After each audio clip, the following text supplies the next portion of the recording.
Yesterday, we continued our series, New Beginnings. And we talked about yesterday how a lot of times during this time of year, we set different goals or resolutions for ourselves. There's certain things about us that we want to change, or certain things about us that we want to improve upon.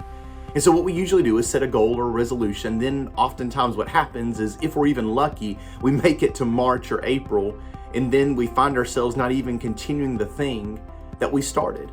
And we discussed yesterday that part of the problem is we just set a goal. We just put in front of us a resolution. That our success in life when it comes to certain things we want to achieve is not so much something that we do occasionally, but it's something that you and I choose to do daily. And so what we looked at was the example of Daniel in Daniel chapter 6. And we looked at Daniel and his life and this guy that rose to the top in that kingdom, but also he showed courage in moments when a lot of people would panic. What was it about Daniel that was able to be so strong when times were very difficult? Well, what we looked at yesterday was that Daniel didn't have a goal for himself, didn't just have a resolution for himself, but Daniel had a system in place in his life. That because he had this system of opening up his windows and to pray towards Jerusalem just like he always and already had done, that when that time of pressure came, it was just an overflow of what already was in his life and in his heart. That's what we talked about yesterday, that courage is not so much an act. Courage is a habit. It's an overflow of what we have been creating as pathways in our heart.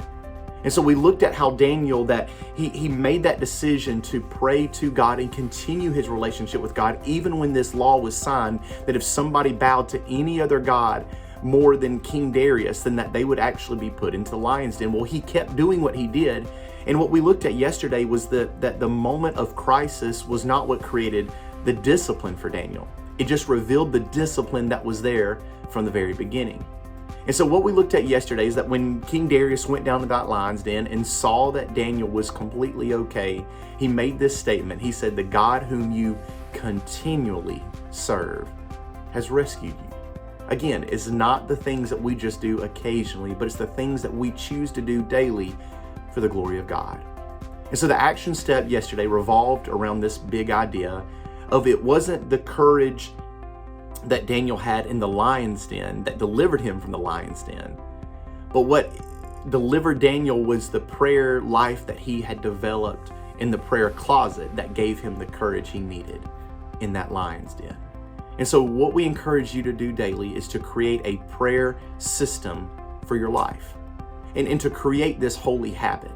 And a lot of times we talk about like going through motions as if motions are bad. And yes, going through the motions are bad if those motions are detached from a relationship, encountering the person of Jesus and growing in that relationship with God. But if we're going through the right motions with a heart that is engaged with a goal of intimacy with God, that those motions can actually be good. And it's going to be those times in the prayer closet, those times where you routinely come before God in prayer that are going to give you the courage you need in that lion's den. It's not going to be the thing that you do just occasionally, but it's the thing you choose to do daily for the glory of God. So maybe for you, what it needs to be is every single morning that your alarm goes off, before you open up your phone and look at what other things are going on in the world or what other people think or say of you, you first go before God in His throne in prayer. And maybe for some of you, it's literally a location. Maybe it is the prayer that you need in the closet. That opportunity we have to pray together in the public assembly is so awesome, but we also need those personal times of communion with God in the prayer closet too. So my encouragement for you is just that, to develop a personal prayer life, a system of prayer in your life. And what you'll find is that courage is not going to have to be something you just muster up, but it's something that you already have in place from that relationship that you have with God. I hope you guys have a great week.